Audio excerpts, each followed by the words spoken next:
46 e 47. Lucas 2, 46 e 47. Vamos ler. Diz assim: depois de 3 dias o encontraram no templo, sentado entre os mestres, ouvindo-os e fazendo-lhes perguntas. 47. Todos os que o ouviam ficavam maravilhados com o seu entendimento e com as suas respostas. Amém? Glória a Deus. Feche seus olhos aí na sua casa. Não deixa que nada te distraia, né? Talvez não vire o seu celular de cabeça para baixo, bota ele aí virado em algum lugar, longe de você, para que você não seja incomodado nesse momento. Que você possa se dedicar agora exclusivamente para ouvir a voz de Deus para a sua vida. Que todas as outras vozes se calem ao seu redor. Que o mundo espiritual se cale e que fique apenas a voz do Espírito Santo a falar ao seu coração, ao nosso coração. Pai, aqui estamos diante da Tua presença. Pedimos, ó Pai, que o Teu Espírito Santo venha. Ó Deus, tome a boca do pregador. Ó Deus, tome aí o ouvido do ouvinte, o coração. Pai, que a manifestação do Teu Espírito Santo nos traga entendimento, crescimento, libertação, cura nas nossas almas. Que nós precisamos, ó Deus, a cada dia melhorar na direção ao Teu reino. Colocamos, Senhor, diante da Tua presença, nos sentamos aos Teus pés e pedimos, ó Pai, fala ao nosso coração, transforma, muda, restaura, cura, liberta. Porque é isso que a ação da Tua palavra faz sobre a nossa vida. Tenha liberdade nesse ambiente, no ambiente dessa casa, ó Pai, onde a Tua palavra vai estar chegando, nesse coração. Em nome de Jesus. Amém. Aleluia, querido. Amados, nós estamos falando sobre opositores, né? Eu gostaria muito que você, se tiver disponibilidade para isso, você vá lá no YouTube, na página da Sara Nossa Terra, do Jardim Botânico, e ouça lá desde o começo. Nós temos aí várias pregações falando sobre opositores. Começamos a falar sobre opositores lá, falando da história de Neemias, falamos sobre opositores de atenção, falamos sobre vários tipos de opositores. Hoje eu quero ser um pouco específico com você e falar sobre um tipo de opositor que quer impedir a mim e a você de crescermos, de prosperarmos, de recebermos coisas novas de Deus. Talvez você viva uma vida aí há tanto tempo buscando de Deus e nada novo acontece. Nesse dia você vai entender que muitas das vezes oposições se levantam contra a sua vida da onde você menos espera. Falamos sobre opositores internos, opositores externos. Às vezes a oposição está dentro de você, sofismas, paradigmas, tudo isso tem nas nossas pregações anteriores. Ou às vezes são opositores externos, né? Ações fora do nosso controle que querem nos impedir de alcançarmos o melhor de Deus. E eu quero, através desse conteúdo, trazer algumas informações preciosas para você vencer esse opositor. E a cada dia você possa, através do seu aprendizado hoje, você possa crescer, você possa desenvolver tudo aquilo que na sua vida talvez esteja parado, estabilizado. Então, abra os seus ouvidos espirituais para que você entenda isso nesse momento, amém? Queridos, o histórico desse versículo se passa o seguinte, está justamente na pregação anterior a essa, né? Então depois você procura lá, mas só vou dar um resumo bem rápido para você pegar o fio da meada. A família de Jesus, né? José, Maria e Jesus subiram a Jerusalém. Foram para as festas judaicas. Em dado momento, Maria e José saíram de Jerusalém e estavam voltando para Nazaré, onde era a sua casa. Só que depois de caminhar durante o dia todo, no final do primeiro dia, né, por distrações, opositores, né, que trazem distrações, está lá numa pregação anterior, procura lá para você ouvir, né, eles se distraíram e não notaram que Jesus não estava no meio da caravana de retorno de Jerusalém. Mas eles só foram ter essa sensação de falta de Jesus depois de ter passado um dia todo. Falei sobre isso. Procura lá. Mas agora eles já voltaram para Jerusalém, caminharam um dia novamente até Jerusalém, voltando. E aí eles encontraram Jesus, depois de chegar em Jerusalém, encontraram Jesus 3 dias depois, procurando Jesus. Imagina, você, um pai e uma mãe procurando o filho 3 dias, no meio de uma cidade que estava em festa. E aí, depois de muito procurar, acharam Jesus no templo. Ele estava sentado num templo, com os mestres. Ele tinha 12 anos de idade. E é interessante por quê? Porque o versículo 47, eu quero me ater hoje a esse versículo, diz assim: todos os que ouviam ficavam maravilhados com o seu entendimento e com as suas respostas. Então, Jesus, ao falar aos mestres, a falar no templo para as pessoas que ali estavam sentadas, todos ficavam abismados. Ou melhor, a palavra exata aqui do texto da minha versão é: todos ouviam e ficavam maravilhados com o entendimento e com as suas respostas. Estava se referindo à pessoa da criança, Jesus. Agora, grava bem isso. Ficavam maravilhados com o quê? Com o seu entendimento e com as suas respostas. Se tem alguém perto de você, fala para ela assim: entendimento, respostas. Repete para ela: entendimentos e respostas. E isso maravilhava o coração das pessoas. E eu quero pegar esse entendimento para que você compreenda que através do entendimento e das respostas, você vence o mal. Você vence o opositor. O opositor que hoje, que é o tema da nossa palavra, se destaca, chama-se opositores de entendimento. O que Jesus fez no templo, junto aos eruditos da época, aos estudiosos da época, aos mestres da época, aos seus ouvintes ali, foi trazer entendimento. Ele pegou certamente alguns textos da palavra, ele estava trazendo a revelação através do seu entendimento, e as pessoas ficavam maravilhadas com as respostas, né, diante das perguntas que era feito para ele. Então, se tem duas coisas que vai vencer o opositor de entendimento, se chama o próprio entendimento e respostas. Quer vencer opositores? Tenha entendimento e respostas. Agora, veja bem, esse entendimento não é um entendimento normal de saber fazer alguma coisa. É um entendimento espiritual. O entendimento que o jovem Jesus estava apresentando ali não era um entendimento do dia a dia, simples. As palavras deles eram palavras de tamanha sabedoria, tamanho conhecimento, que as pessoas ficavam abismadas com o que ele falava, com as respostas das perguntas que eram faladas para ele, que eram perguntadas para ele. Então, em outras palavras, esse entendimento, né, que Jesus estava apresentando ali, não era um entendimento comum. Era algo inspirativo. E eu quero falar sobre isso. Esse entendimento. Primeiro tópico, entendimento. Repete comigo. Entendimento. O que é esse entendimento segundo essa versão, essa luz que nós estamos trazendo aqui, esse versículo? Esse entendimento é a capacidade de discernir ações espirituais. Você precisa ter esse entendimento. É aquele que lê os fatos e acontecimentos segundo a ótica espiritual. A pessoa que tem esse entendimento espiritual, vou botar esse nome, entendimento espiritual, para ficar mais fácil. A pessoa que tem esse entendimento espiritual, ela tem a capacidade de discernir ações espirituais. Ela é aquela pessoa que ela lê os fatos, lê os acontecimentos e entende que aquilo que está acontecendo é uma investida do opositor. É uma investida do mal. Sabe por quê? Muitos passam por crises, passam por dificuldades, passam por questões da vida, passam por doenças, né? Passam por privações, né, financeiras, passam por privações alimentares, mas ela não tem o entendimento de que, ou o discernimento de que aquilo que ela está passando é uma luta espiritual. E muitos, por menosprezarem essa informação ou esse detalhe, acabam sofrendo consequências piores. Por quê? Porque ela passa pela situação, ela vê o seu dia a dia, ela vê a sua crise instalada, ela vê ali que Jesus não está na caravana e ela começa agora a ter uma visão espiritual daquilo que ela está passando.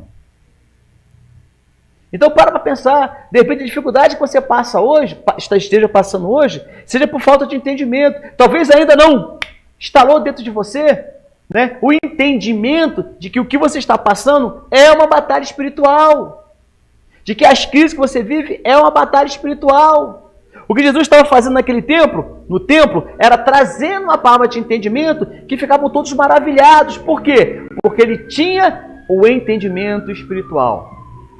Então você precisa, você que já é convertido, ou você que ainda não é convertido, está ouvindo essa palavra hoje pela primeira vez, você tem que pedir a Deus entendimento espiritual. Sabe para quê? Para você vencer os opositores, ou seja, todas as ações malignas que querem vir sobre a sua vida, impedindo você de se desenvolver, de crescer, de ser próspero, de ter uma vida abençoada em todas as áreas, conjugal, emocional, financeira. E aí, se você tiver esse entendimento espiritual, você vai desvendar de que você precisa agir de uma outra forma. E aí você vai mudar a sua forma de agir.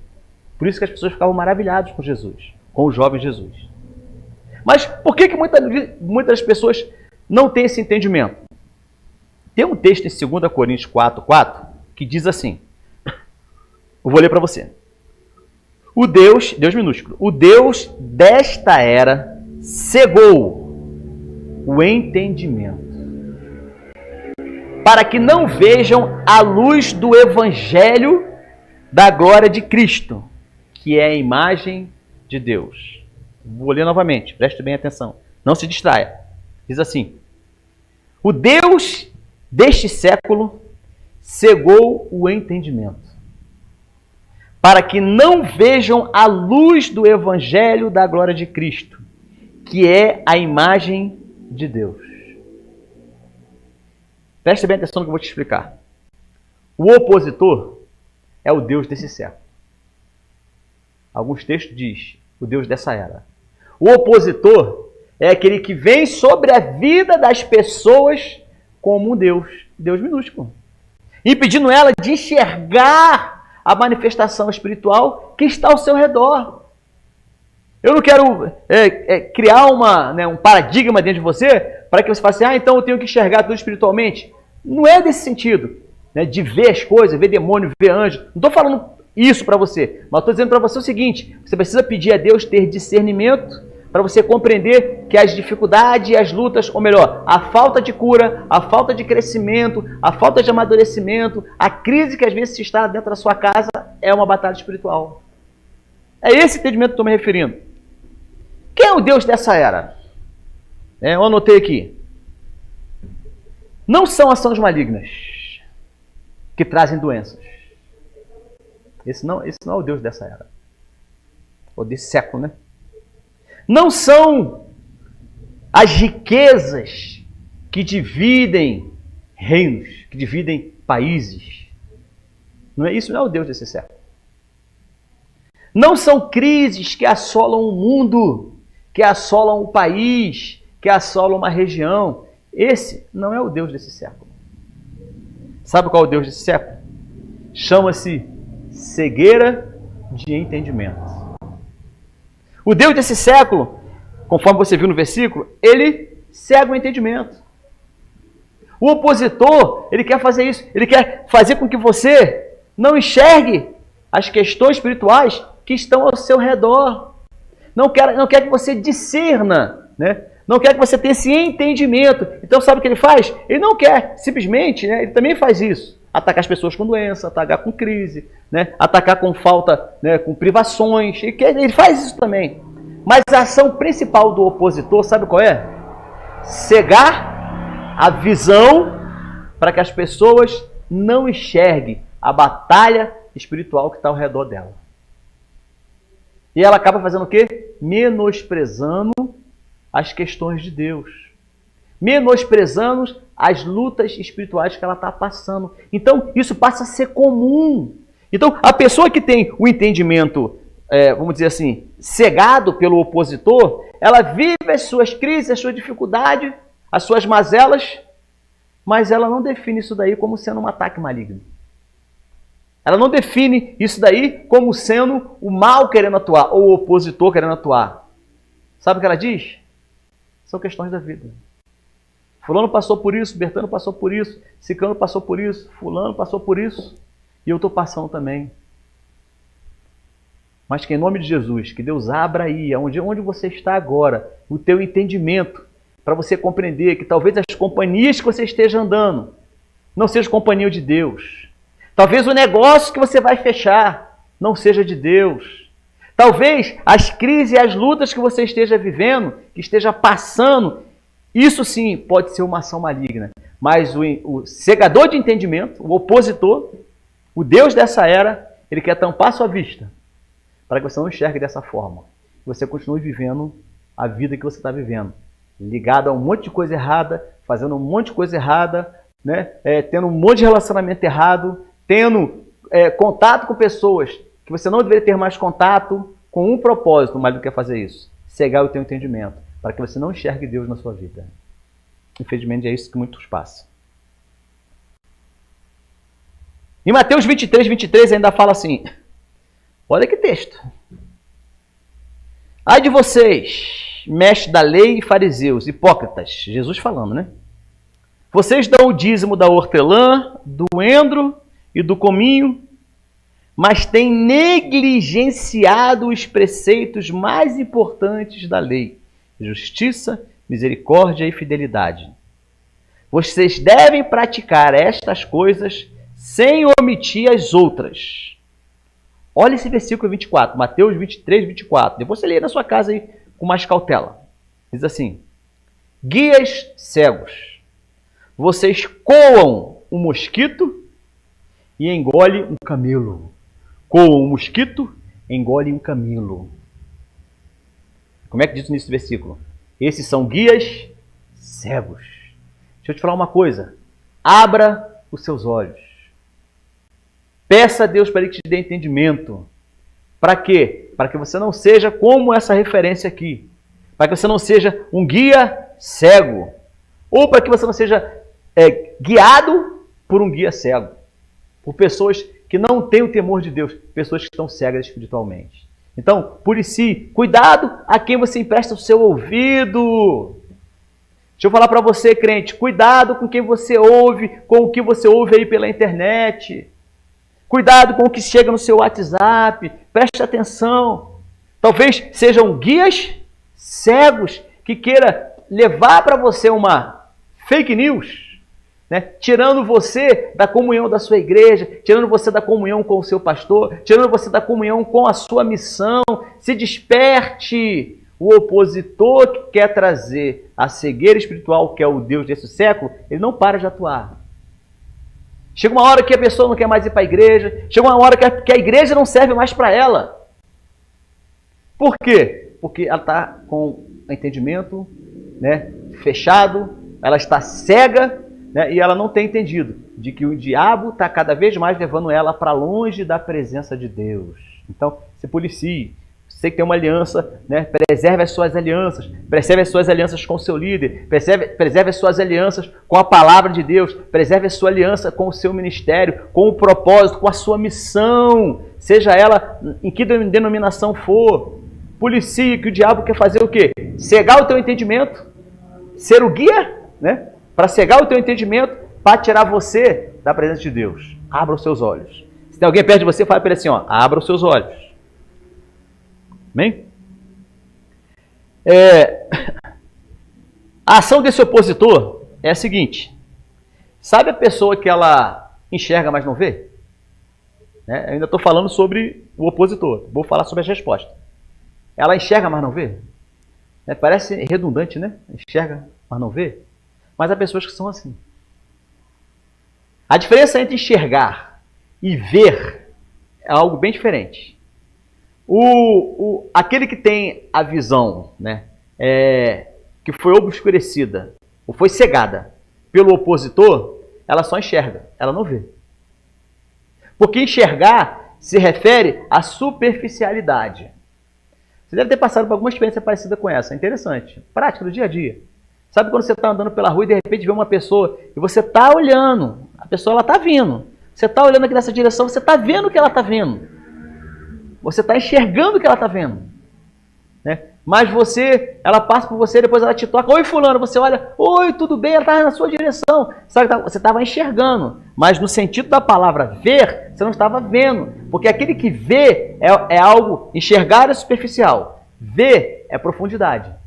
Então, mesmo enxergando, qual deve ser a sua oração? Deus, me faça enxergar e ver. Isso é ter entendimento. Você enxerga, mas os seus olhos, eles vão com mais profundidade. Isso é ver. A chamada de Deus para nós é que nós possamos enxergar e ver. Muitos enxergam, mas enxergam só na superficialidade. Recebe um convite, vai para a noitada, faz um monte de coisa errada, ela só está enxergando. Agora, aquele que vê, ele entende com profundidade o que é estar no ambiente. Ele entende em profundidade o que é se relacionar com determinado tipo de pessoas. Então ele decide a vida dele com o entendimento de que ele é mais profundo do que aquele que enxerga. Mas o opositor, ele vem justamente fazer isso. Ele quer que você viva na superficialidade. Não se aprofundar em Deus, para quê? Vive isso aí, fica aí na superficialidade. Uma ação do opositor. Amém? Segunda questão. Lembrando, Jesus estava falando aos mestres, falou com entendimento, que eu acabei de explicar para você agora, que eles ficavam maravilhados, e ficavam maravilhados com as suas respostas. Mateus 18, abre aí, crente. Mateus 18, 18. Diz assim: com toda certeza vos asseguro que tudo que ligares na terra terá sido ligado no céu. E tudo que desligares na terra será desligado no céu. Então, pensa comigo o seguinte: ligado na terra, ligado no céu. Qual é a revelação desse versículo para a gente? Existe uma correlação entre as suas atitudes na terra e a resposta de Deus no céu. Então, as respostas de Deus no céu vai estar baseada nas suas ações aqui. Quer receber de Deus? Mude aqui. O que está ligado aqui, Deus responde no céu. O problema é, a gente não quer ter alguns procedimentos, mas nós queremos respostas. Queremos que Deus responda. Tiago 3,12 fala assim: meus irmãos, pode uma figueira produzir azeitona ou videira? Figos. Da mesma forma, uma fonte de água salgada pode produzir água doce? Existe uma correlação entre o que você planta e o que você colhe. Existe uma correlação, de acordo com esse texto, entre a fonte e a água que sai dessa fonte. Deus já está falando com você aí. Então, vou repetir. Existe uma correlação entre o que você quer colher e o que você tem que plantar, e o que você tem plantado. Existe uma correlação entre a água que sai da fonte e a sua fonte. Não dá para uma mesma fonte sair água salgada e água doce. Não dá para você ser crente, um meio crente. Não, pastor, eu sou crente até aqui, mas daqui para cá não. Não, eu entendo isso daqui, mas daqui para cá eu não concordo. Não, eu acho que a palavra de Deus é isso mesmo, mas daqui para cá eu não aceito muito isso. Não, eu até vou ao culto domingo. Não, mas o sábado, mais a terça, mais a segunda, mais a quinta, eu não sou crente. Ou ao contrário, pastor, eu até sou crente, mas sábado e domingo não. Sábado e domingo eu quero viver a minha vida, quero curtir a minha farra, quero sair por esse mundão aí e tal. Se policie. Justamente por quê? Porque não pode de uma mesma fonte brotar água salgada e água doce. Então, a correlação que eu quis me referir a você é justamente a isso. Ou seja, duas ações vão definir, preste atenção nisso, duas ações vão definir as respostas vindas de Deus. Se até hoje existem questões na sua vida que não tem respostas, Jesus tinha respostas, lembra lá no templo? E o pessoal ficava maravilhado. Você quer ficar maravilhado com as respostas de Deus na sua vida? Fala um amém aí. Repete assim: eu quero ficar maravilhado com as respostas de Deus sobre a minha vida. Amém? Repete aí, para a pessoa que está perto de você. Duas ações você tem que fazer para receber resposta de Deus. Primeiro, suas atitudes. Você viu aí sobre a fonte, viu aí sobre colher o que você planta. Então, primeira ação que você tem que fazer: ter atitude. Segunda, fazer as perguntas certas. Se você ir lá no versículo que nós lemos, no versículo 46, diz que eles faziam, o público que estava ali, os mestres, faziam perguntas para Jesus. E ficavam maravilhados com as suas respostas. Você quer a resposta certa de Deus? Faça as perguntas certas. Por que muitos não recebem de Deus respostas? Estão fazendo perguntas erradas. Vou dar um exemplo aí para você. A resposta da pessoa que... todos isso aqui são exemplos que eu li agora de pessoas que querem a resposta de Deus. Não é porque eu estou passando por isso. É a indagação que a gente faz para Deus, né? Deus, por que eu estou passando por isso? Por que essa crise me sobreveio? Por que nada na minha vida dá certo? Por que eu não consigo me livrar das drogas? Por que eu não consigo me livrar da prostituição? Por que eu não consigo me livrar de determinadas amizades? Por que a cura não vem? Uma pessoa que tem entendimento, ela não faz esse tipo de pergunta. Sabe qual é a pergunta dela? Não é por que Deus não responde. Não é por que eu não fui curado ainda. Presta bem atenção nisso. É para que eu estou passando por isso. O que tem entendimento, que conforme você viu lá, tem entendimento e quer respostas, ela precisa fazer a pergunta certa. Não é por que eu estou passando, mas é para que eu estou passando. Deus tem um propósito. Sabe o que está passando aí hoje? Deus tem um propósito. Sabe a sua crise? Deus tem um propósito. E a pergunta é, Deus, por que eu não saio dessa crise? A pergunta certa de uma pessoa que tem entendimento é, para quê ou por que eu estou passando por isso? No sentido não de questionar Deus, mas no sentido de ter o entendimento de que aquilo que ela está passando traz para ela um crescimento, traz para ela um desenvolvimento, traz para ela uma abertura de visão, ela começa a enxergar de outra forma. Outra pergunta da pessoa sem entendimento. Não é porque Deus não faz nada. A pergunta da pessoa sem entendimento. A pergunta da pessoa que não tem entendimento. Deus, por que o Senhor não faz alguma coisa? Sabia que tem muitos crentes que vivem assim? Sabia que talvez você na sua casa, que nem seja crente, já tenha questionado a Deus com isso, dizendo, Deus, por que Deus não intervém e resolve logo isso? Por que Deus não me dá logo a nossa bênção? A pessoa com entendimento, ela pergunta assim, o que eu tenho que fazer para que Deus realize isso? O seu entendimento é, por que Deus não fez? Por que Deus não faz? Com entendimento, a pergunta é, o que eu tenho que fazer? Deus, em que eu posso ser útil para que isso aconteça? Aonde tu queres me usar para que isso aconteça? Não é o porquê eu não colhi ainda. É uma indagação, né? Deus, estou tanto tempo, por que eu não colhi ainda? Eu oro tanto, eu jejuo tanto, eu faço isso tantas vezes, por que eu não colhi ainda? A pessoa sem entendimento, ela fala assim. A pessoa com entendimento, ela faz a seguinte indagação. Para me colher, eu tenho que plantar. Então, na realidade, a minha semente vai definir a minha colheita. Ou seja, há uma lei espiritual por trás disso. Você quer a colheita de Deus? Aprenda como semear. Eu falo em todas as áreas, em áreas financeiras e etc. Aprenda como semear. Somente aquele que semeia a boa colheita colhe bons frutos. Talvez o problema de você não estar colhendo bons frutos não é porque os frutos são maus, é porque a semente é ruim.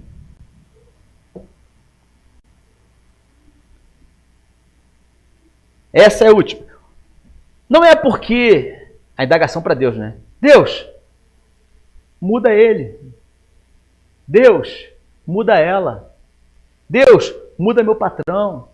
Deus, muda meu pai. Deus, muda minha mãe. Deus, muda meu filho. É a oração que a gente faz, em linhas gerais, sem entendimento. Agora, aprenda, faça a oração com entendimento. Sabe qual é a oração com entendimento? Está escrito assim, ó. O que eu tenho que mudar para que essa pessoa mude? Ah, a crise é com meu filho. O que eu tenho que fazer para que ele mude? Ah, com meu marido. O que eu tenho que fazer para que ele mude? Ou é com a minha mulher. O que eu tenho que fazer para que ela mude? Ou é com o meu patrão. O que eu tenho que fazer, né, para poder estabelecer um ambiente para que ele mude? Ou é um funcionário. O que eu tenho que fazer para que os meus funcionários mudem? Na minha casa, o que eu tenho que fazer para que isso mude? Querido, essa é a resposta de alguém com entendimento. Mas o sem entendimento, ele não pensa assim. Ele quer que as pessoas mudem, mas ele não quer mudar. Deus tem uma promessa para mim e para você. Você é luz no meio da escuridão. A pessoa com entendimento, ela é uma pessoa com luz. Pessoas que têm entendimento, elas são agradáveis. Os amigos querem estar perto dela. Mas não é porque ela tem dinheiro, não é porque ela é boazinha, é porque ela tem entendimento. Cuidado com as pessoas que chegam perto de você. Se há pessoas que são muito ligadas a você, fique atento.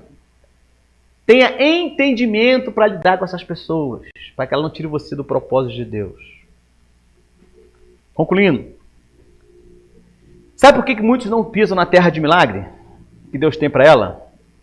Porque a voz do opositor de entendimento sopra baixinho no ouvido dela. Talvez já tenha soprado aí, enquanto eu estou falando. Ele sopra falando assim, ó. Você não precisa ficar ouvindo Jesus falar. Você não precisa ficar ouvindo essas coisas, porque você é mais inteligente. Essa é a voz do opositor de entendimento. Você já sabe disso. Você é crente há muito tempo. Você já tem muita experiência, não precisa ficar passando por isso de novo. É a voz do opositor de entendimento. Ficar parado, ouvindo esse tal de Jesus, isso não é para mim não. Não tenho tempo. Falta de entendimento. Versículo 47 traz esse entendimento para nós. Ficamos maravilhados. Maravilhados. Quando nós temos entendimento e quando Deus nos dá as respostas certas. Pessoas perto de você precisam de entendimento. E você, crente, é que precisa ser usado para levar entendimento até ela. Talvez as respostas para a vida da pessoa, do seu discípulo, talvez a resposta para eles não tenha chegado ainda. Sabe por quê? Porque eles não sabem elaborar as perguntas certas. Ajude eles. Eu quero orar com você agora, amém? Para que em nome de Jesus você possa avançar e ir para a terra dos milagres prometida para você e para a sua casa. Você possa receber de Deus, fortalecimento para que as suas vistas, sua visão se abra e você tenha um entendimento espiritual de tudo que você está passando e você saiba fazer as perguntas certas para você obter as respostas certas. Esse foi o maior exemplo de Jesus. Então feche seus olhos aí na sua casa, feche sua Bíblia. Vamos orar agora. Vamos quebrar agora a ação do mal. Vamos quebrar agora a ação do maligno que quer impedir você de ir à frente, você de crescer, de sair desse dia a dia que você está vivendo e receber muito mais de Deus. Amém? Feche seus olhos agora. Pai, em nome de Jesus, eu oro agora por essa vida. Ó Deus que está nos ouvindo, está nos vendo. Pai, que Tu possas agora enviar agora um anjo, ó Deus, para cortar todo laço que esteja prendendo a visão dessa pessoa, que ela tem através de amigos, através, Senhor, talvez de decisões que ela tenha tomado errada, de atitudes, de palavras, de ações como um todo, ó Pai, que tenha, ó Deus, vindo sobre a vida dessa pessoa e que torne ela uma pessoa cega, guia cego, como que nós lemos, ó Pai, que em nome de Jesus Tu envia os Teus anjos agora para cortar todo o laço nessa quebra, Senhor, de maldição, que ela possa agora, em nome de Jesus, receber na vida dela a revelação dessa palavra, que vá até o seu interior, lá na divisão das juntas e medulas, e causa ali, ó Deus, mudança, que essa mudança possa começar por dentro dessa pessoa, e que ela possa enxergar que talvez as companhias que estejam junto com ela, talvez as pessoas que tenham dado a ela convites, tenham feito negócios com ela, são pessoas, Senhor, usadas por opositores de entendimento, que estão cegando a vida dela, para impedir ela de alcançarem as respostas de Deus, ó Pai. Que em nome de Jesus seja quebrado agora todo laço do passarinheiro que prende essa pessoa a essa situação e que ela seja agora livre, liberta, ó Pai, desse entendimento e que haja agora, Senhor, que tu possa enviar agora, Pai, uma unção de alegria sobre o coração triste, uma unção, ó Pai, de poder sobre aquele que está enfraquecido, uma unção de cura, ó Deus, para aquele que está doente, uma unção de libertação, ó Pai, para aquele, ó Deus, que precisa ser liberto de alguma coisa. Pai, que em nome de Jesus possa haver agora a manifestação do Teu Espírito Santo, dos Teus anjos, aí nessa casa, nessa vida, Pai, que precisa tanto ter entendimento e respostas para as suas perguntas, Pai. Eu creio nisso e ela vai estar pisando na terra dos seus milagres. Ela vai estar caminhando, Senhor, sobre os milagres que Tu tens sobre a vida dela. Não só hoje, Pai, mas com o entendimento aberto, ela avançará para crescer, para desenvolver, para vencer todas as batalhas. Eu creio nisso, Pai. Em nome de Jesus. Em nome de Jesus. Amém. Amém, querido? Recebe essa palavra aí na sua vida.